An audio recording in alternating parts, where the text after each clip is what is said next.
안녕하세요. 재밌는 야담입니다. 오늘도 즐거운 시간 되시길 바라며 영상이 만족스러우시다면 구독과 좋아요 부탁드립니다. 한양 뒷골목의 허름한 무당집. 월이는 붉은 치마 저고리를 입고 구판을 벌이고 있었습니다. 애구나 물러가거라. 이 집에 복이 깃들게 하소서. 월이의 맑은 목소리가 좁은 방 안을 울렸습니다. 장구를 치며 춤을 추는 월이의 모습은 신령스러우면서도 어딘가 애처로웠습니다. 굿을 마친 손님이 푼돈 몇 냥을 놓고 가자 월이는 그것을 조심스럽게 주머니에 넣었습니다. 오늘도 이걸로 끼니는 때우겠구나. 월이는 혼잣말을 하며 한숨을 내쉬었습니다. 해가 저물 무렵 월이는 내일 굿에 쓸 재물을 사러 장터로 향했습니다. 떡과 과일을 사서 광주리에 담던 월이는 모퉁이를 돌다가 누군가와 세게 부딪혔습니다. 아! 광주리가 바닥에 떨어지며 재물들이 사방으로 흩어졌습니다. 아이고 죄송합니다. 월이는 황급히 무릎을 꿇고 떨어진 떡을 주우려 했습니다. 제가 조심하지 못했습니다. 제가 치워드리겠습니다. 부드러운 남자 목소리가 들렸습니다. 월이가 고개를 들자 비단 도포를 입은 젊은 양반이 그녀와 함께 떡을 줍고 있었습니다. 괜찮습니다. 제가 조심하지 못했습니다. 월이는 당황하며 말했습니다. 양반이 천한 무당을 위해 바닥에 떨어진 재물을 줍는 모습은 흔치 않은 광경이었습니다. 다 주었습니다. 다치신 곳은 없으십니까? 이준혁은 광주리를 월이에게 건네며 물었습니다. 그의 눈빛은 진심 어린 걱정으로 가득했습니다. 네, 괜찮습니다. 고맙습니다. 월이는 광주리를 받으며 준혁의 얼굴을 힐끗 쳐다봤습니다. 혹시 무당님이십니까? 준혁이 월이의 옷차림을 보며 물었습니다. 네, 그렇습니다. 월이는 고개를 숙이며 대답했습니다. 보통 양반들은 무당을 천하게 여기는데 이 사람은 달랐습니다. 신기하네요. 저는 처음으로 무당님을 이렇게 가까이서 뵙습니다. 준혁은 호기심 어린 눈빛으로 말했습니다. 양반 나으리께서 무당 따위에게 관심을 가지시다니 놀랍습니다. 월이는 조심스럽게 말했습니다. 저는 이준혁이라고 합니다. 무당님의 성함은 어떻게 되십니까? 준혁은 공손하게 물었습니다. 월이라고 합니다. 아름다운 이름이십니다. 달처럼 맑고 신비롭네요.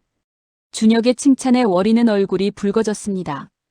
양반이 자신의 이름을 아름답다고 칭찬한 것은 처음이었습니다. 과찬이십니다. 월이는 어색하게 웃으며 고개를 숙였습니다. 다음에 또 뵙겠습니다. 준혁은 미소 지으며 자리를 떴습니다. 월이는 그의 뒷모습을 멍하니 바라보다가 정신을 차렸습니다. 이상한 양반이네. 월이는 중얼거리며 무당집으로 돌아왔습니다. 하지만 그날 밤 월이는 준혁의 따뜻한 눈빛이 자꾸만 떠올라 잠을 이루지 못했습니다. 다음 날 저녁 월이가 굿도구를 정리하고 있을 때 누군가 문을 두드렸습니다. 누구십니까? 월이가 문을 열자 준혁이 서 있었습니다. 어제 그 양반 나으리. 월이는 깜짝 놀라며 말했습니다. 또 뵙게 되어 반갑습니다. 혹시 제가 방해가 되었습니까? 준혁은 조심스럽게 물었습니다. 아니요, 괜찮습니다. 무슨 일로 오셨습니까? 월이는 당황하며 물었습니다.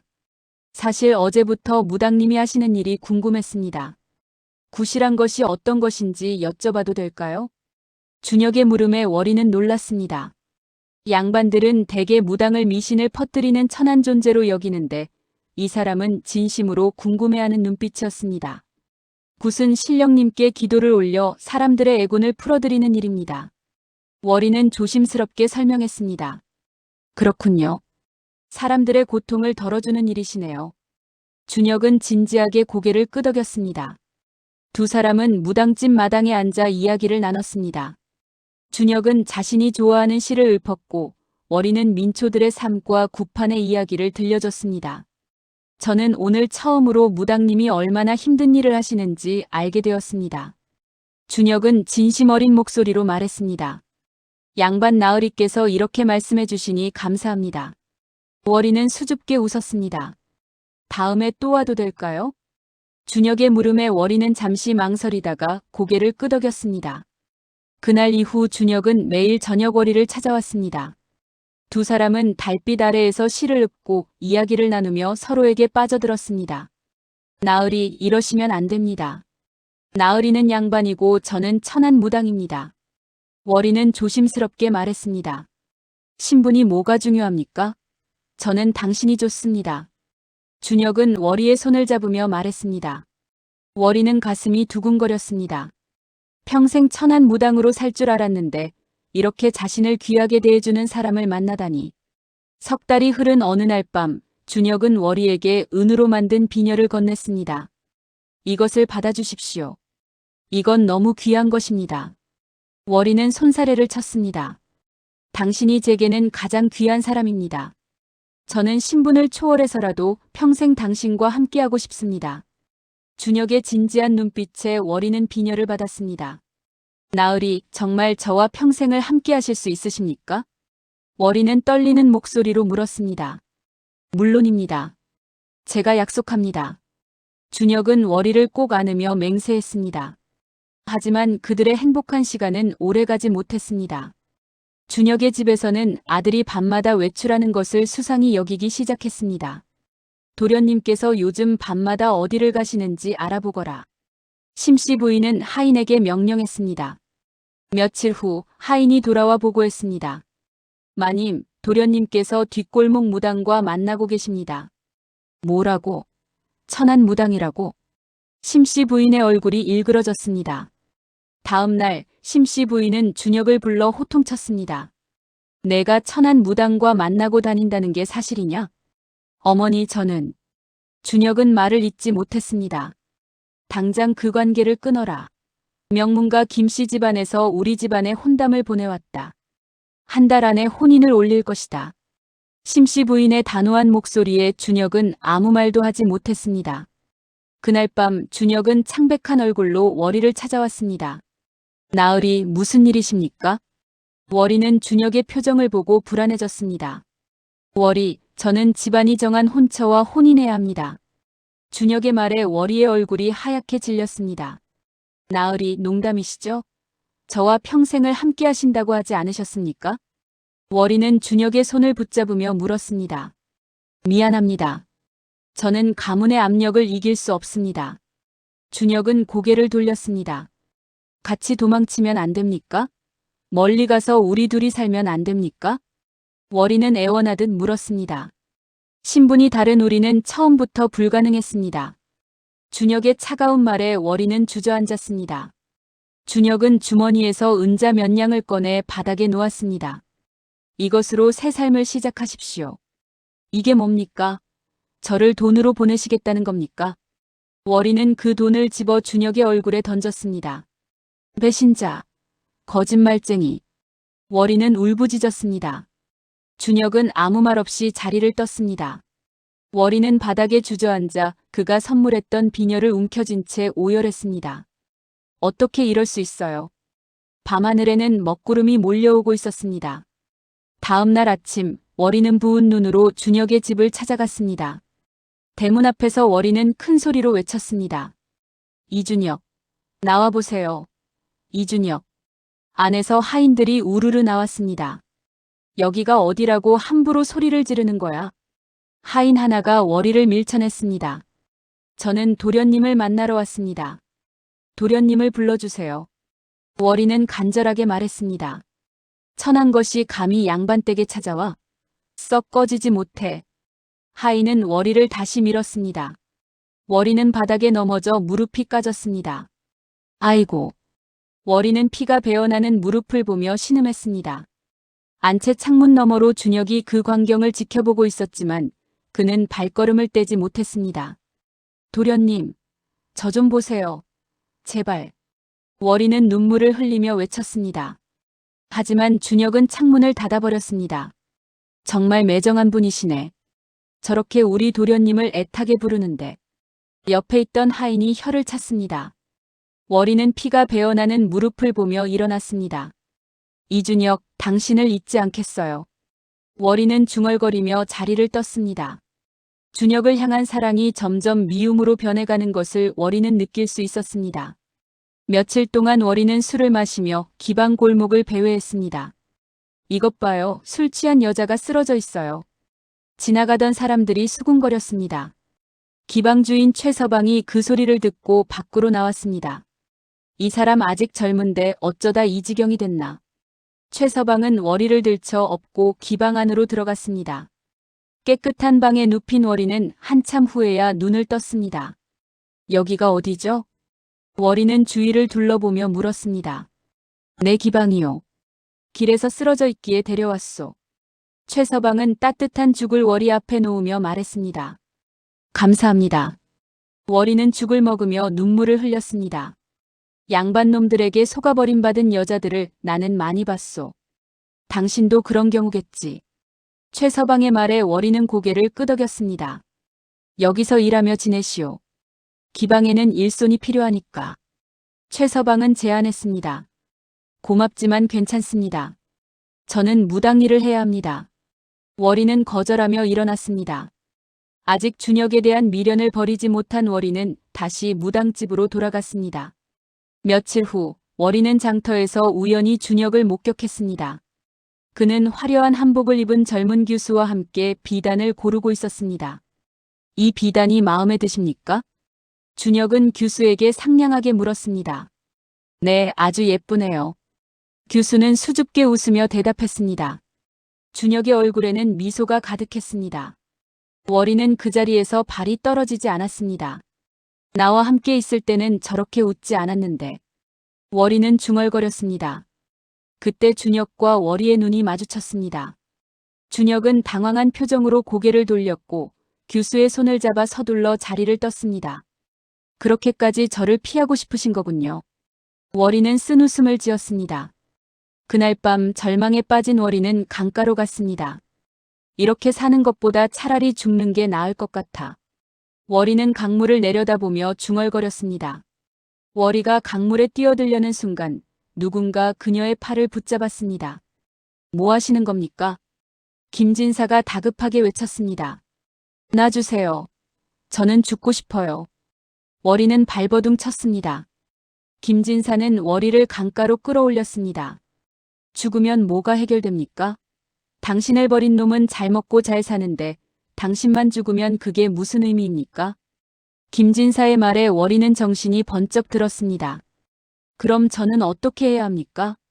워리는 울먹이며 물었습니다. 일단 내 의원으로 가십시다. 거기서 천천히 생각해 봅시다. 김진사는 워리를 자신의 의원으로 데려갔습니다. 의원에서 김진사는 워리에게 따뜻한 차를 건넸습니다. 죽음으로는 아무것도 해결되지 않습니다. 살아서 복수하는 것이 더 의미 있지 않겠습니까? 김진사의 말에 워리는 고개를 들었습니다. 복수요? 그렇습니다. 당신을 버린 사람과 당신을 이렇게 만든 사람들에게 반드시 대가를 치르게 하십시오. 김진사의 눈빛은 진지했습니다. 워리는 그 말에 힘을 얻었습니다. 며칠간 의원에서 몸조리를 한 워리는 다시 무당집으로 돌아갔습니다. 다시 시작해야지. 그리고 언젠가는 반드시. 워리는 혼잣말을 하며 굿도구를 정리했습니다. 하지만 한양에는 준혁의 혼인 소식이 퍼졌습니다. 들었어? 이씨 집안 도련님이 다음 달에 혼인한대. 명문갓길이 혼인이라니 부럽네. 시장 사람들의 수군거림이 워리의 귀에 들렸습니다. 워리는 그 소리를 들으며 가슴이 찢어지는 고통을 느꼈습니다. 참아야 해. 지금은 참아야 해. 워리는 이를 악물었습니다. 어느 날 밤 워리는 무당집에서 굿도구를 정리하고 있었습니다. 이제 자야겠다. 워리는 하품을 하며 이불을 폈습니다. 그때 밖에서 이상한 소리가 들렸습니다. 누구세요? 워리는 문을 열려고 했습니다. 갑자기 창문으로 불이 붙은 횃불이 날아들었습니다. 불이야. 워리는 비명을 질렀습니다. 사방에서 불길이 치솟기 시작했습니다. 살려주세요. 누구 없어요. 워리는 문을 열려고 했지만 밖에서 무언가로 문이 막혀 있었습니다. 이게 무슨 짓이야? 워리는 문을 두드리며 소리쳤습니다. 연기가 방 안에 가득 차기 시작했습니다. 숨을 쉴 수가 없어. 워리는 바닥에 엎드려 숨을 헐떡였습니다. 불길이 점점 가까이 다가왔습니다. 이준혁. 월이는 준혁의 이름을 부르며 울었습니다. 불길이 월이의 얼굴과 팔을 핥았습니다. 아! 월이는 비명을 지르며 문을 향해 몸을 던졌습니다. 간신히 문이 열렸고 월이는 불길 속에서 기어나왔습니다. 하지만 얼굴과 팔은 이미 심하게 타들어가 있었습니다. 살려주세요. 월이는 골목 어귀까지 기어갔지만 그곳에서 의식을 잃었습니다. 골목 구석에서 이 광경을 지켜보던 거지 하나가 황급히 자리를 떴습니다. 사람 살려. 불렀어. 멀리서 사람들의 외침소리가 들렸지만 월이는 이미 아무것도 들을 수 없었습니다. 사흘 후 월이는 낯선 방에서 눈을 떴습니다. 온몸이 붕대로 감싸여 있었고 견딜 수 없는 통증이 밀려왔습니다. 으악! 월이는 비명을 질렀습니다. 김진사가 급히 달려왔습니다. 정신을 차리셨군요. 진정하십시오. 김진사는 월이를 진정시키려 했습니다. 여기가 어디죠? 제 얼굴은요? 제 얼굴은 어떻게 됐어요? 월이는 다급하게 물었습니다. 화재 현장을 지나가던 행인이 당신을 발견해서 제 의원으로 데려왔습니다. 김진사는 조심스럽게 말했습니다. 제 얼굴 좀 보여주세요. 거울 좀 주세요. 월이는 떨리는 목소리로 말했습니다. 아직은 이릅니다. 좀 더 회복하신 후에. 김진사는 망설였습니다. 안 돼요. 지금 당장 보여주세요. 월이는 소리쳤습니다. 김진사는 할 수 없이 작은 거울을 가져왔습니다. 거울 속에는 흉측하게 일그러지고 붉게 부어오른 얼굴이 보였습니다. 아! 월이는 거울을 집어던지며 절규했습니다. 거울이 바닥에 떨어져 산산조각 났습니다. 이게 제 얼굴이라고요? 이게요? 월이는 울부짖었습니다. 김진사는 월이의 어깨를 붙잡았습니다. 진정하십시오. 제가 최선을 다해 치료했지만 흉터는 남을 수밖에 없습니다. 김진사의 말에 월이는 주저앉았습니다. 누가 이런 짓을 한 거죠? 누가요? 월이는 떨리는 목소리로 물었습니다. 현장 근처에 있던 거지가 증언했습니다. 심씨 부인 댁 하인이 불을 지르는 것을 봤다고 합니다. 김진사의 말에 월이의 눈이 커졌습니다. 심씨 부인이요? 이준혁의 어머니가요? 그렇습니다. 아마도 당신을 제거하려 했던 것 같습니다. 김진사의 대답에 월이는 이를 갈았습니다. 그 여자가 이런 짓을. 월이는 치를 떨었습니다. 복수하고 싶으시죠? 김진사가 조용히 물었습니다. 물론이죠. 하지만 이 꼴로 어떻게 복수를 합니까? 사람들은 저를 보고 괴물이라고 할 겁니다. 월이는 절망에 빠졌습니다. 방법이 있습니다. 김진사의 말에 월이는 고개를 들었습니다. 김진사는 며칠간 월이를 지켜봤습니다. 월이의 눈에서 살아남으려는 강한 의지를 확인한 김진사는 결심했습니다. 제게는 특별한 의술이 있습니다. 김진사는 조심스럽게 말했습니다. 무슨 의술이죠? 월이는 물었습니다. 완전히 새로운 얼굴을 만들어 드릴 수 있습니다. 김진사의 말에 월이는 믿을 수 없다는 표정을 지었습니다. 그게 정말 가능합니까? 월이는 반신반의하며 물었습니다. 저는 오랜 시간 이 의술을 연구해 왔습니다. 이것을 보십시오. 김진사는 의학 서적을 펼쳐 보였습니다. 그리고 이전에 화상을 입은 환자의 치료 전후 그림을 보여줬습니다. 정말 이렇게 될 수 있습니까? 월이의 눈에 희망이 보이기 시작했습니다. 네, 가능합니다. 하지만 매우 고통스러운 과정입니다. 김진사는 진지하게 말했습니다. 고통쯤이야 참을 수 있습니다. 복수할 수만 있다면요. 월이는 단호하게 말했습니다. 왜 저를 도와주시는 겁니까? 월이는 김진사를 바라보며 물었습니다. 저도 10년 전에 권세가의 횡포로 무고한 딸을 잃었습니다. 김진사의 목소리가 떨렸습니다. 그래서 권력에 짓밟힌 사람들을 돕고 싶었습니다. 당신의 눈에서 살아남겠다는 의지를 받습니다. 그 의지가 헛되지 않게 돕고 싶습니다. 김진사의 진심 어린 말에 월이는 고개를 숙였습니다. 감사합니다. 제가 새로운 얼굴을 얻으면 반드시 이준혁과 그의 어머니에게 복수하겠습니다. 월이는 결연한 표정으로 말했습니다. 그럼 내일부터 치료를 시작하겠습니다. 각오하십시오. 김진사는 고개를 끄덕였습니다. 다음 날부터 월이는 고통스러운 치료를 받기 시작했습니다. 월이는 신음을 참으며 이를 악물었습니다. 매일 약침을 맞고 얼굴에 약을 바르고 특수한 천으로 압박하는 치료가 계속됐습니다. 참으십시오. 조금만 더 참으십시오. 김진사는 월이를 격려했습니다. 한 달간의 고통스러운 시간이 흘렀습니다. 마침내 붕대를 풀 날이 왔습니다. 이제 붕대를 풀겠습니다. 눈을 감으십시오. 김진사는 조심스럽게 붕대를 풀기 시작했습니다. 월이는 긴장한 채 눈을 감고 있었습니다. 다 풀었습니다. 이제 거울을 보십시오. 김진사는 거울을 월이 앞에 놓았습니다. 월이는 천천히 눈을 떴습니다. 거울 속에는 이전과는 전혀 다른 여인이 있었습니다. 청초하고 아름다운 얼굴, 맑은 눈매, 오똑한 코. 이게 정말 저인가요? 월이는 자신의 얼굴을 만지며 물었습니다. 네, 당신입니다. 완전히 새로운 당신입니다. 김진사는 미소 지으며 말했습니다. 감사합니다. 정말 감사합니다. 월이는 눈물을 흘렸습니다. 이제 새로운 삶을 시작하십시오. 그리고 당신을 이렇게 만든 사람들에게 대가를 치르게 하십시오. 김진사의 말에 월이는 고개를 끄덕였습니다. 저는 이제 월이가 아닙니다. 새로운 사람으로 태어났습니다. 월이는 거울 속의 자신을 바라보며 중얼거렸습니다. 며칠 후 월이는 최서방을 찾아갔습니다. 누구시오? 최서방은 월이를 알아보지 못했습니다. 저예요, 월이에요. 월이의 말에 최서방은 깜짝 놀랐습니다. 월이라고? 어떻게 이렇게 된 거요? 김진사님이 저를 치료해 주셨어요. 저는 새로운 사람으로 태어났어요. 월이는 조용히 말했습니다. 놀랍구려. 정말 놀라워. 최서방은 감탄했습니다. 저를 도와주세요. 저는 이준혁과 그의 가문에게 복수하려고 합니다. 월이의 말에 최서방은 심각한 표정을 지었습니다. 무엇을 원하시오? 저를 기생으로 만들어주세요. 그리고 새로운 이름을 지어주세요. 월이는 단호하게 말했습니다. 알겠소.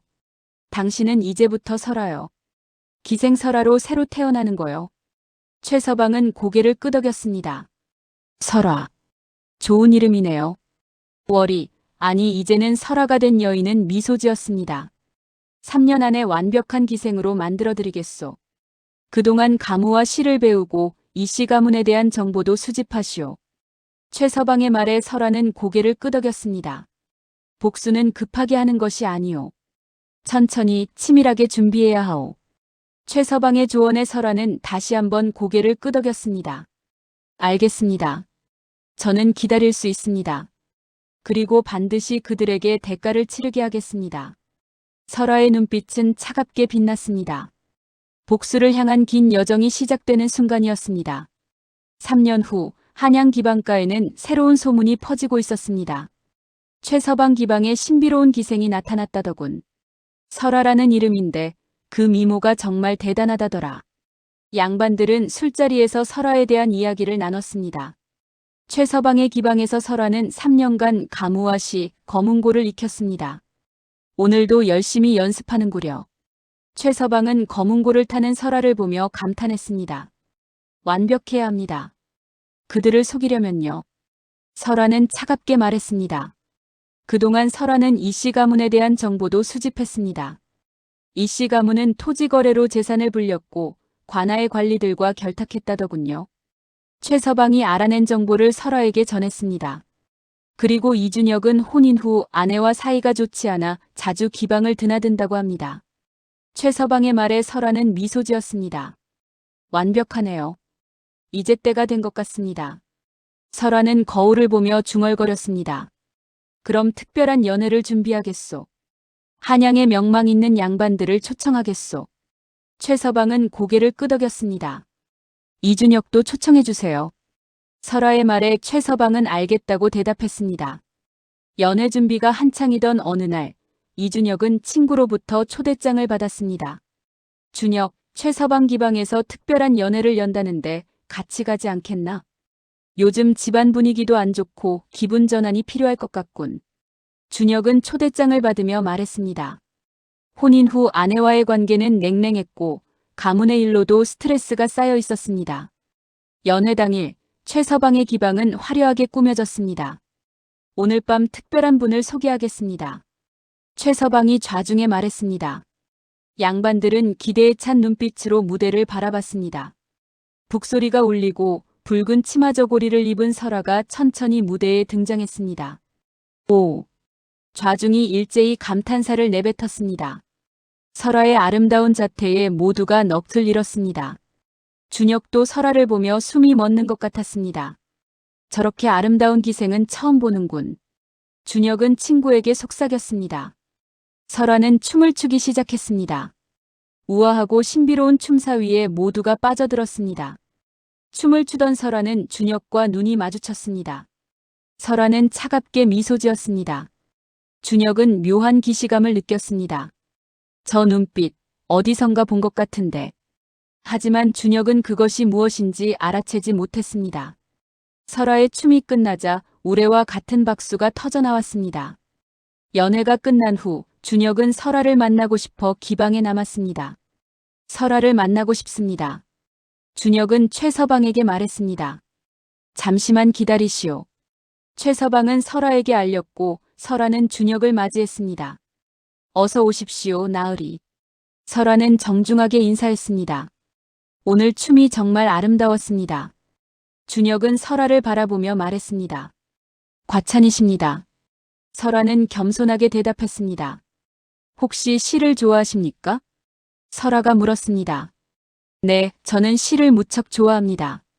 준혁의 대답에 설아는 미소 지었습니다. 저도 시를 좋아합니다. 특히 두보의 시를 좋아하는데 나으리께서는 어떤 시인을 좋아하십니까? 설아의 물음에 준혁은 놀랐습니다. 저도 두보를 좋아합니다.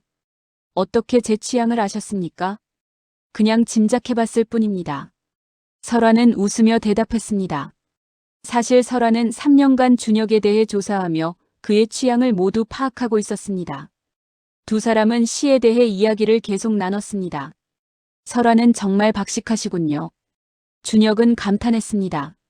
나으리께서 좋게 봐주시니 감사합니다. 설아는 수줍은 척 말했습니다. 준혁은 점점 설아에게 빠져들었습니다. 다음에 또 와도 되겠습니까? 준혁이 조심스럽게 물었습니다. 물론입니다. 언제든 환영합니다. 설아는 미소 지으며 대답했습니다. 준혁이 떠난 후 설아의 얼굴에서 미소가 사라졌습니다. 시작됐구나. 설아는 차갑게 중얼거렸습니다. 최서방이 설아에게 다가왔습니다. 계획대로 되고 있소? 네, 그는 이미 제게 빠지기 시작했습니다. 설아는 자신있게 말했습니다. 그날 이후 준혁은 매일 밤 기방을 찾았습니다. 오늘도 오셨군요. 설아는 준혁을 맞이했습니다. 당신을 보지 않으면 하루가 허전합니다. 준혁은 솔직하게 말했습니다. 집에서 기다리는 아내의 존재도 잊은 채 준혁은 설아에게 빠져들었습니다. 한 달 후 설아는 준혁에게 자신의 거짓 과거를 들려줬습니다. 사실 저도 어려서 부모를 잃고 기방에 팔려왔습니다. 설아는 슬픈 표정을 지으며 말했습니다. 그렇게 힘든 과거가 있었군요. 준혁은 동정심이 일었습니다. 하지만 이제는 괜찮습니다. 좋은 분들을 만났으니까요. 설아는 준혁을 바라보며 의미심장하게 말했습니다. 준혁은 설아를 보호하고 싶다는 감정을 느꼈습니다. 제가 당신을 지켜드리겠습니다. 준혁의 말에 설아는 내심 비웃었습니다. 고맙습니다, 나으리. 설아는 겉으로는 감동한 척했습니다. 설아는 점점 준혁의 신뢰를 얻어갔습니다. 요즘 집안일이 좀 복잡합니다. 어느 날 준혁은 설아에게 고민을 털어놓기 시작했습니다. 무슨 일이신데요? 설아는 관심 있는 척 물었습니다. 아버지께서 토지 거래를 하시는데 관아의 관리들과 거래하시느라 복잡합니다. 준혁은 아무 의심 없이 가문의 비밀을 털어놓았습니다. 그러시군요. 힘드시겠어요. 설아는 위로하는 척하며 귀를 기울였습니다. 며칠 후 준혁은 더 구체적인 정보를 설아에게 말했습니다.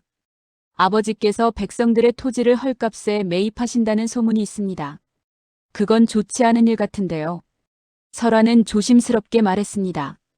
저도 그렇게 생각하지만 아버지 말씀을 거스를 수 없습니다. 준혁은 한숨을 쉬었습니다. 설아는 이 정보를 마음속에 새겼습니다.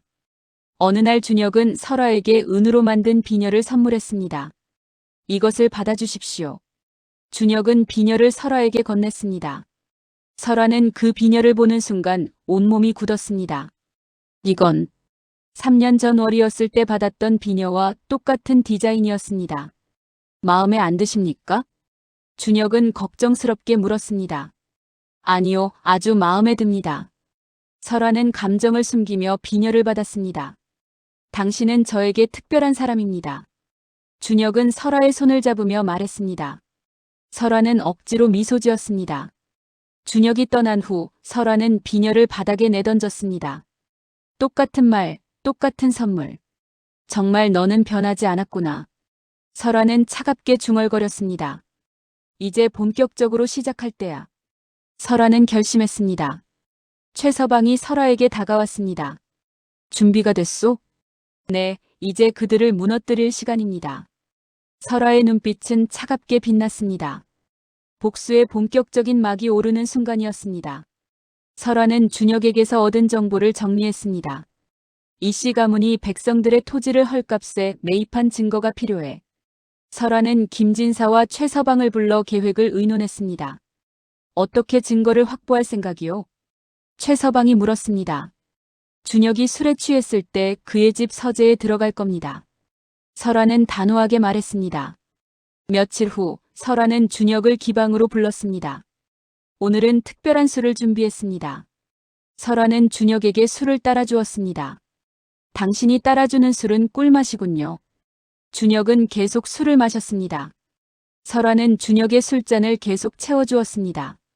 좀 쉬시는 게 어떻습니까? 설아는 걱정하는 척 물었습니다. 괜찮소. 당신과 함께 있으니 1000잔도 마실 수 있소. 준혁은 이미 상당히 취해 있었습니다. 1시간 후 준혁은 완전히 취해 자리에 쓰러졌습니다. 잠드셨군요. 설아는 준혁의 옷에서 집 열쇠를 꺼냈습니다. 최서방이 준비한 사내들과 함께 설아는 이씨 가문의 저택으로 향했습니다. 조심하시오. 하인들 눈에 띄면 안 돼요. 최서방이 설아에게 당부했습니다. 걱정 마세요. 설아는 담을 넘어 조용히 저택 안으로 들어갔습니다. 서재의 위치는 이미 파악해둔 상태였습니다. 설아는 서재 문을 열고 안으로 들어갔습니다. 여기 어딘가에 있을 거야. 설아는 서랍을 하나씩 열어봤습니다. 마침내 설아는 장부와 서신들을 발견했습니다. 있었어. 설아는 재빨리 종이와 붓을 꺼내 장부의 내용을 베껴 적기 시작했습니다. 백성 김철수, 토지 열마지기를 시세의 절반 가격에 강제 매입. 관아 이서기에게 뇌물 은자 100냥. 설아는 손을 멈추지 않고 계속 베껴 적었습니다. 1시간 후 설아는 모든 증거를 확보했습니다. 이제 이걸 어디에 전달할까? 설아는 고민했습니다. 최서방이 미리 알아본 정보가 있었습니다. 한성부의 박 판서는 청렴하기로 소문났소. 설아는 박 판서를 찾아가기로 결심했습니다. 설아는 조용히 저택을 빠져나왔습니다. 다음 날 설아는 박 판서의 저택을 찾아갔습니다. 누구시오?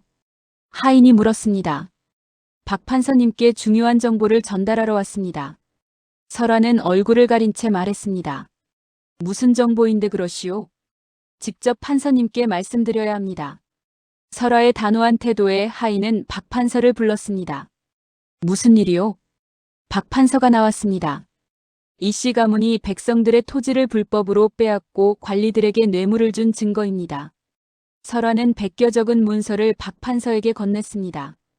박 판서는 문서를 읽으며 얼굴이 굳었습니다. 이게 사실이요? 직접 확인해 보십시오. 그 집 서재에 원본이 있습니다. 설아는 조용히 말했습니다. 당신은 누구시오? 왜 이런 일을 하시오? 박 판서가 물었습니다. 그건 중요하지 않습니다. 중요한 건 백성들이 억울하게 땅을 빼앗겼다는 사실입니다. 설아는 대답을 피했습니다. 알겠소. 조사해보겠소. 박 판서는 고개를 끄덕였습니다. 설아는 조용히 자리를 떠났습니다. 며칠 후 관가에서 이씨 가문에 대한 조사가 시작됐습니다. 무슨 일이요? 왜 관리들이 우리 집에 들이닥친 거요? 준혁의 아버지는 당황했습니다. 이 씨 대감 불법 토지 거래와 뇌물수수 혐의로 조사를 받으셔야 합니다. 관리가 말했습니다. 무슨 소리요? 증거라도 있소? 충분한 증거가 있습니다. 관리는 서재에서 장부를 가져왔습니다. 준혁의 아버지는 관하로 끌려갔습니다. 아버지. 준혁은 충격을 받았습니다. 이게 어떻게 된 일이야? 준혁의 어머니 심씨 부인도 패닉에 빠졌습니다. 소문은 순식간에 한양에 퍼졌습니다. 이 씨 가문이 몰락한데 백성들 땅을 빼앗았다니 벌받을 짓이지. 사람들의 수군거림이 이어졌습니다. 설화는 다음 단계로 넘어갔습니다. 이제 준혁의 아내를 무너뜨릴 차례야. 설화는 화공을 불렀습니다. 제가 말하는 장면을 그림으로 그려주세요. 설화는 준혁과 자신이 기방에서 친밀하게 대화하는 장면을 묘사했습니다. 알겠습니다. 화공은 며칠 후 그림을 완성해서 가져왔습니다. 완벽해요. 설화는 그림을 보며 미소 지었습니다. 설화는 그림을 편지와 함께 준혁의 아내에게 보냈습니다. 당신의 남편은 매일 밤 기방의 기생과 함께 있습니다. 며칠 후 준혁의 집에서 큰 소란이 벌어졌습니다. 이게 뭐야? 이게. 준혁의 아내는 그림을 들고 준혁을 추궁했습니다. 이건 오해야. 그냥 술자리였을 뿐이야. 준혁은 변명했습니다. 술자리? 이렇게 친밀하게 앉아서? 매일 밤 기방에 간다는 소문이 사실이었구나. 아내는 울면서 소리쳤습니다. 진정해. 내가 설명할게. 설명은 필요 없어. 나는 친정으로 돌아갈 거야. 아내는 짐을 꾸리기 시작했습니다. 아니야, 가지마. 준혁은 아내를 붙잡으려 했지만 아내는 뿌리쳤습니다. 손 떼. 이제 당신 얼굴도 보기 싫어. 아내는 집을 나갔습니다. 준혁은 주저앉았습니다. 어떻게 이런 일이? 준혁은 머리를 감싸쥐었습니다. 가문의 위기와 아내와의 파경. 준혁은 혼란에 빠졌습니다. 설화를 만나야겠어. 그녀만이 내 편이야. 준혁은 기방으로 달려갔습니다. 설화, 설화. 준혁은 설화를 찾아 헤맸습니다. 나으리, 무슨 일이십니까? 설화는 냉정하게 준혁을 맞이했습니다. 집안이 망했어. 아버지는 관아에 끌려가고 아내는 나를 떠났어. 준혁은 울먹이며 말했습니다. 그러시군요. 설화는 차가운 목소리로 대답했습니다. 당신만이 내 편이야. 제발 나를 위로해줘. 준혁은 설화에게 매달렸습니다. 나으리, 권세와 명예를 잃으면 사람이 얼마나 초라해지는지 이제 아시겠습니까? 설화의 차가운 말에 준혁은 고개를 들었습니다. 무슨 소리야? 준혁은 설화를 바라봤습니다. 설화의 눈빛이 이상하게 차가웠습니다. 저 눈빛, 어디선가 본 것 같은데. 준혁은 당황했습니다. 아무것도 아닙니다. 그냥 나으리께서 힘드시니까 제 마음도 아프다는 뜻입니다. 설화는 재빨리 표정을 바꾸며 웃었습니다. 그래, 미안해. 내가 너무 예민했나 봐. 준혁은 설화의 손을 잡았습니다. 설화는 내심 준혁을 밀쳐내고 싶었지만 참았습니다. 좀 쉬세요. 내일 다시 오십시오. 설화는 준혁을 돌려보냈습니다. 준혁이 떠난 후 설화는 밤하늘을 바라봤습니다. 복수의 절반은 성공했어. 하지만 아직 끝나지 않았어. 설화는 중얼거렸습니다. 진짜 원수는 심씨 부인이야. 저 여자도 반드시 대가를 치르게 해야 해. 설화의 눈빛은 더욱 차갑게 빛났습니다. 다음 날 설화는 김진사를 찾아갔습니다. 3년 전 방화 사건의 증거를 확보해야 합니다. 설화는 김진사에게 말했습니다. 당시 목격자였던 거지를 찾아야겠군요. 김진사가 대답했습니다. 네, 그 사람을 찾아서 증언을 받아야 합니다. 설화는 결연한 표정을 지었습니다. 함께 찾아봅시다. 김진사와 설화는 한양 뒷골목을 수소문하기 시작했습니다. 한편 그 시각 심씨 부인은 서재에 앉아 생각에 잠겨 있었습니다. 이 모든 일이 우연일 리 없어. 심씨 부인은 중얼거렸습니다. 누군가 우리 가문을 의도적으로 무너뜨리고 있어. 심씨 부인은 하인을 불렀습니다. 최근 우리 집안 주변에서 수상한 사람이 없었는지 조사해봐라. 알겠습니다, 마님. 하인은 고개를 숙이고 물러갔습니다. 며칠 후 하인이 돌아와 보고했습니다. 마님, 도련님께서 요즘 기방의 설아라는 기생과 자주 만나신다고 합니다. 설아? 그게 누구냐? 심씨 부인이 물었습니다. 최근에 나타난 기생인데 도련님께서 매일 밤 그녀를 만나러 가신답니다. 하인의 보고에 심씨 부인의 눈빛이 날카로워졌습니다.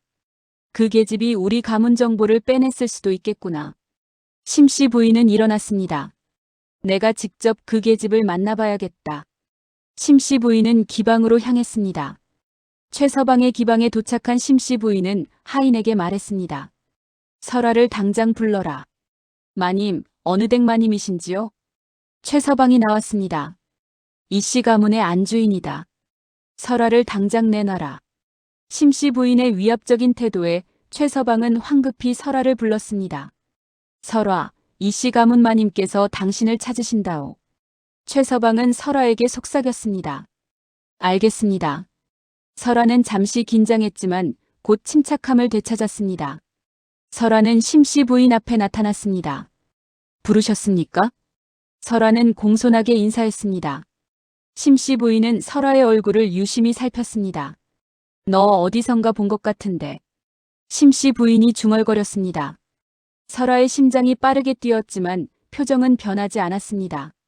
저는 처음 뵙는 것 같은데요. 설아는 차분하게 대답했습니다. 내 아들이 너와 자주 만난다더구나. 도련님께서 가끔 찾아오시긴 합니다. 설아는 솔직하게 인정했습니다. 심씨 부인은 주머니에서 은자 100냥을 꺼내 설아 앞에 던졌습니다. 이것을 가지고 내 아들 곁을 떠나라. 돈이 바닥에 떨어졌습니다. 죄송하지만 그럴 수 없습니다. 설아는 돈을 쳐다보지도 않고 말했습니다.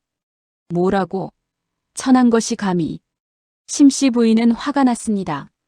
저와 도련님의 관계는 진심입니다. 돈으로 살 수 없습니다. 설아는 당당하게 말했습니다. 진심? 웃기는 소리 마라. 너 같은 기생이 무슨 진심이야? 심씨 부인은 설아의 뺨을 때렸습니다. 짝! 설아의 뺨이 빨갛게 부어올랐지만 설아는 아무 반응도 하지 않았습니다. 설아는 심씨 부인을 똑바로 쳐다봤습니다. 마님, 폭력은 좋지 않습니다. 설아의 차가운 눈빛에 심씨 부인은 오히려 당황했습니다. 너 감히 나를 이런 눈으로 쳐다봐? 저는 잘못한 것이 없는데 맞을 이유가 없습니다. 설아는 조용히 말했습니다. 내가 누군지 끝까지 파헤쳐서 반드시 처리하겠다. 각오해라. 심씨 부인은 위협하며 기방을 나갔습니다. 설아는 뺨을 만지며 차갑게 웃었습니다. 각오하라고? 각오는 내가 할 말이에요, 마님. 설아는 중얼거렸습니다. 최서방이 걱정스럽게 다가왔습니다. 괜찮소? 저 여자가 당신을 해칠 수도 있소. 알고 있습니다. 그래서 준비해야죠. 설아는 최서방에게 말했습니다. 오늘 밤부터 기방 주변에 사내들을 배치해주세요. 경비를 강화해야 합니다. 설아의 말에 최서방은 고개를 끄덕였습니다. 알겠소. 당신을 지켜드리겠소. 그날 밤 설아는 잠들지 않고 경계를 늦추지 않았습니다. 창문 밖에서 이상한 소리가 들렸습니다. 역시. 설아는 일어났습니다. 갑자기 창문이 열리며 검은 옷을 입은 괴한이 칼을 들고 뛰어들었습니다. 죽어라. 괴한이 설아를 향해 칼을 휘둘렀습니다. 설아는 재빨리 몸을 피했습니다. 살려주세요. 설아는 큰 소리로 외쳤습니다. 미리 대기하고 있던 최서방의 사내들이 방으로 뛰어들었습니다. 저놈을 잡아라. 사내들은 괴한을 제압했습니다. 나. 괴한은 발버둥 쳤지만 소용없었습니다. 너는 누구냐? 누가 시켰느냐? 최서방이 다그쳤습니다. 말할 수 없다. 괴한은 입을 다물었습니다. 설아가 괴한에게 다가갔습니다. 말하지 않으면 관아에 넘기겠어요. 그럼 고문을 당할 텐데 괜찮겠어요? 설아의 차가운 말에 괴한은 겁을 먹었습니다. 제발 살려주십시오. 그럼 누가 시켰는지 말해요. 설아는 단호하게 말했습니다. 이씨 가문의 마님이십니다. 마님께서 저에게 은자 50냥을 주시며 당신을 죽이라고 하셨습니다. 괴한의 자백에 설아는 미소 지었습니다. 증인들 앞에서 다시 한번 말해봐요. 설아는 주변 사람들을 불렀습니다. 심씨 부인께서 저에게 돈을 주시며 설아를 죽이라고 명령하셨습니다. 괴한은 떨리는 목소리로 반복했습니다. 이 말을 기록해 두세요. 설아는 최서방에게 말했습니다. 알겠소. 최서방은 괴한의 자백을 기록했습니다. 다음 날 설아와 김진사는 3년 전 목격자를 찾아 한양 뒷골목을 돌아다녔습니다. 정말 찾을 수 있을까요? 설아는 걱정했습니다. 반드시 찾을 겁니다. 김진사는 희망을 잃지 않았습니다. 며칠을 수소문한 끝에 청계천 다리 밑에서 거지를 찾았습니다. 당신이 3년 전 무당집 화재를 목격한 사람입니까? 김진사가 물었습니다. 누구시오? 거지는 겁을 먹었습니다. 걱정 마세요. 우리는 당신을 해치려는 게 아닙니다. 설아는 부드럽게 말했습니다. 3년 전 그날 밤 무슨 일이 있었는지 말해주세요. 설아는 거지에게 은자를 건넸습니다. 이건. 거지는 은자를 받으며 망설였습니다. 제발 부탁드립니다. 진실을 말해주세요. 설아는 애원했습니다. 저는 그날 밤 무당집 근처에서 잠을 자고 있었습니다. 거지는 떨리는 목소리로 말하기 시작했습니다. 그런데 누군가 무당집에 불을 지르는 것을 봤습니다. 누구였습니까? 설아는 다급하게 물었습니다. 양반댁 하인 같았습니다. 이씨 가문 하인복을 입고 있었습니다. 거지의 증언에 설아는 주먹을 꽉 쥐었습니다. 확실합니까? 네, 확실합니다. 제가 똑똑히 봤습니다. 거지는 고개를 끄덕였습니다. 이 증언을 기록으로 남길 수 있습니까? 김진사가 물었습니다. 네, 그러겠습니다. 거지는 동의했습니다. 설아는 모든 증거를 확보했습니다. 괴한의 자백, 거지의 목격 증언.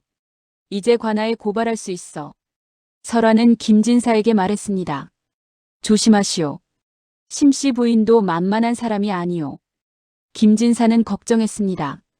걱정 마세요. 이번에는 제가 이깁니다. 설아는 자신있게 말했습니다. 설아는 한성부에 가서 고발장을 제출했습니다. 3년 전 방화 사건과 최근 살인 미수 사건에 대한 증거입니다. 설아는 모든 증거를 박 판서에게 제출했습니다. 박 판서는 증거를 검토하며 고개를 끄덕였습니다. 충분한 증거군요. 심씨 부인을 체포하겠습니다. 며칠 후 관리들이 심씨 부인을 체포하러 이씨 가문으로 향했습니다. 준혁은 집에서 어머니와 함께 있었습니다. 어머니 괜찮으실 겁니다. 준혁은 어머니를 위로했습니다. 그때 대문이 거칠게 열리며 관리들이 들어왔습니다. 심씨 부인, 방화와 살인 미수 혐의로 체포하겠습니다. 관리의 말에 심씨 부인은 얼굴이 하얗게 질렸습니다. 이게 무슨 소리요? 증거라도 있소. 심씨 부인은 항변했습니다. 충분한 증거가 있습니다. 함께 가시죠. 관리들은 심씨 부인을 끌고 가려 했습니다. 어머니. 준혁은 충격에 빠졌습니다. 준혁아, 나는 결백해. 나는 그런 짓 하지 않았어. 심씨 부인은 소리쳤지만 관리들은 그녀를 끌고 갔습니다. 준혁은 무너져 내렸습니다. 이 모든 일의 배후가 누구야? 누가 우리 가문을 이렇게 만든 거야? 준혁은 분노했습니다. 준혁은 설아를 찾아가기로 했습니다. 설아라면 뭔가 알고 있을지도 몰라. 준혁은 기방으로 달려갔습니다. 복수의 마지막 막이 다가오고 있었습니다. 준혁은 기방에 도착해 설아를 찾았습니다. 설아, 당장 나와. 준혁은 소리쳤습니다. 설아는 천천히 방에서 나왔습니다. 무슨 일이십니까, 나으리? 설아는 차분하게 물었습니다. 당신 뭔가 알고 있는 거 아니야? 최근에 일어난 모든 일, 당신과 관련 있는 거 아니야? 준혁은 설아를 다그쳤습니다. 설아는 미소 지으며 머리 장식을 천천히 풀었습니다. 긴 머리가 어깨 위로 흘러내렸습니다. 나으리 정말 모르시겠어요? 설아의 목소리가 차갑게 변했습니다. 무슨 소리야? 준혁은 당황했습니다. 3년 전 나으리께서 버린 무당을 기억하시나요? 설아의 말에 준혁의 얼굴이 굳었습니다. 설마. 준혁은 뒷걸음질 쳤습니다. 네, 맞습니다. 저는 월이에요. 나으리께서 버리고 나으리 어머니께서 죽이려 했던 그 여자요. 설아의 말에 준혁은 믿을 수 없다는 표정을 지었습니다. 아니야, 월이는 화재로 죽었어. 당신은 월이가 아니야. 준혁은 부인했습니다. 기억나시나요? 달빛 아래에서 나으리께서 계속 1월 13일째게 했던 말씀. 설아는 천천히 다가왔습니다. 당신은 제게 가장 귀한 사람입니다. 신분을 초월해서라도 평생 함께하고 싶습니다. 설아는 준혁이 했던 말을 그대로 따라했습니다. 그리고 이 비녀를 주시며 평생을 약속하셨죠. 설아는 은 비녀를 꺼내 보였습니다. 준혁은 그제서야 깨달았습니다. 정말 월이야? 정말 내가 월이야? 준혁의 목소리가 떨렸습니다. 네, 저예요. 하지만 이제 저는 월이가 아니라 설아예요. 설아는 차갑게 말했습니다. 어떻게 이런 일이? 얼굴이 완전히 달라졌잖아. 준혁은 혼란스러워했습니다. 당신 어머니가 저를 죽이려고 불을 질렀을 때 제 얼굴은 흉측하게 타버렸어요. 설아는 화재 당시의 이야기를 시작했습니다. 불길이 제 얼굴을 핥을 때의 고통, 숨을 쉴 수 없을 때의 공포, 문을 두드리며 나으리 이름을 부르짖었던 그 순간을 기억하세요? 설아의 목소리에는 고통이 묻어 있었습니다. 준혁의 얼굴이 창백하게 변했습니다. 저는 간신히 살아남았지만 얼굴은 괴물처럼 변했었어요. 설아는 계속 말했습니다. 하지만 김진사님이 저를 구해주셨어요. 새로운 얼굴을 만들어주셨죠. 나는 몰랐어. 어머니가 그런 짓을 할 줄은 정말 몰랐어. 준혁은 무릎을 꿇으며 변명했습니다. 몰랐다고요? 설아는 비웃었습니다. 나으리께서 저를 버리지 않았다면 이런 일은 없었을 거예요. 설아는 차갑게 말했습니다. 사랑한다고 했잖아요. 평생 함께하겠다고 했잖아요. 하지만 가문의 압력에 굴복해서 저를 버렸죠. 설아의 말에 준혁은 고개를 들지 못했습니다. 미안해. 정말 미안해. 준혁은 눈물을 흘렸습니다. 미안하다고요? 그 말로 제가 겪은 고통이 사라질까요? 설아는 준혁을 내려다봤습니다. 당신 가문이 무너지는 것을 보면서 얼마나 고통스러운지 이제 아시겠어요? 설아의 말에 준혁은 고개를 떨구었습니다. 다 내 잘못이야. 나를 벌해줘. 하지만 어머니는 용서해줘. 준혁은 애원했습니다. 용서요? 저를 죽이려 한 사람을 용서하라고요? 설아는 준혁의 말을 거부했습니다. 며칠 후 심씨 부인의 재판이 열렸습니다. 많은 사람들이 재판정에 모였습니다. 피고 심씨 부인 3년 전 방화 사건과 최근 살인 미수 사건에 대해 어떻게 변명할 것이오? 박 판사가 물었습니다. 저는 억울합니다. 저는 그런 짓 하지 않았습니다. 심씨 부인은 항변했습니다. 목격자와 자객의 증언이 있어. 박 판사는 증거를 제시했습니다. 거지가 증언대에 섰습니다. 저는 3년 전 그날 밤 이씨 가문 하인이 무당집에 불을 지르는 것을 봤습니다. 거지의 증언이 이어졌습니다. 그리고 괴한도 증언대에 섰습니다. 심씨 부인께서 저에게 은자 50냥을 주시며 설아를 죽이라고 명령하셨습니다. 괴한의 증언에 재판정이 술렁거렸습니다. 피고는 유배형에 처한다. 박 판사의 판결에 심씨 부인은 주저앉았습니다. 안 돼, 안 돼. 심씨 부인은 울부짖었습니다. 재판이 끝난 후 이씨 가문은 완전히 몰락했습니다. 관직은 박탈당하고 재산의 절반은 몰수당했습니다. 한양 사람들은 수군거렸습니다. 이씨 가문이 완전히 망했네. 죄 없는 사람들을 괴롭힌 대가지. 준혁은 모든 것을 잃었습니다. 며칠 후 준혁은 초라한 행색으로 설아를 찾아왔습니다. 월이, 아니 설아. 준혁은 떨리는 목소리로 불렀습니다. 무슨 일이십니까? 설아는 차갑게 대답했습니다. 용서해줘. 제발 용서해줘. 우리 다시 시작할 수 없을까? 준혁은 애원했습니다. 설아는 준혁의 손을 뿌리쳤습니다. 다시 시작이라고요? 불가능해요. 설아는 단호하게 말했습니다. 사랑은 이미 불 속에서 타버렸어요. 지금 남은 것은 죄와 복수의 여운뿐이에요. 설아의 차가운 말에 준혁은 무너졌습니다. 제발, 제발. 준혁은 바닥에 주저앉아 울었습니다. 설아는 준혁의 모습을 내려다봤습니다. 한때는 이 모습을 보는 것이 제 꿈이었어요. 하지만 이제 와서 보니 별로 기쁘지 않네요. 설아는 중얼거렸습니다. 이제 저는 새로운 삶을 살 겁니다. 나으리도 당신의 길을 가세요. 설아는 준혁을 뒤로하고 기방을 나섰습니다. 준혁은 그 자리에 주저앉아 한참을 울었습니다. 복수는 끝났지만 설아의 마음속에는 공허함만 남았습니다. 이게 내가 원했던 건가? 설아는 밤하늘을 올려다보며 혼잣말을 했습니다. 하지만 되돌릴 수는 없었습니다. 복수는 완성되었고 이제 새로운 삶을 시작할 시간이었습니다. 1년 후 설아는 기생의 삶을 정리했습니다. 이제 그만 떠날 때가 됐어. 설아는 최서방에게 말했습니다. 어디로 갈 생각이요? 최서방이 물었습니다. 김진사님 의원에서 일을 도우려고 합니다. 설아의 대답에 최서방은 고개를 끄덕였습니다. 좋은 선택이요. 이제 복수는 끝났으니 새로운 삶을 살아야지. 최서방은 설아의 어깨를 두드렸습니다. 설아는 김진사의 의원으로 갔습니다. 제가 여기서 일을 도와도 될까요? 설아가 물었습니다. 물론이죠. 당신 같은 조수는 언제든 환영입니다. 김진사는 미소 지으며 대답했습니다. 설아는 의원에서 환자들을 돌보기 시작했습니다. 특히 화상이나 상처로 고통받는 여인들을 치료하는 일에 집중했습니다. 당신도 저처럼 힘든 시간을 겪으셨군요. 한 여인이 설아에게 말했습니다. 네, 그래서 당신의 고통을 이해할 수 있어요. 설아는 여인의 손을 잡으며 위로했습니다. 새로운 삶을 시작할 수 있을까요? 여인이 불안하게 물었습니다. 물론이죠. 저도 그랬으니까요. 설아는 자신있게 대답했습니다. 설아는 의원 일을 하며 조금씩 마음의 평화를 찾아갔습니다.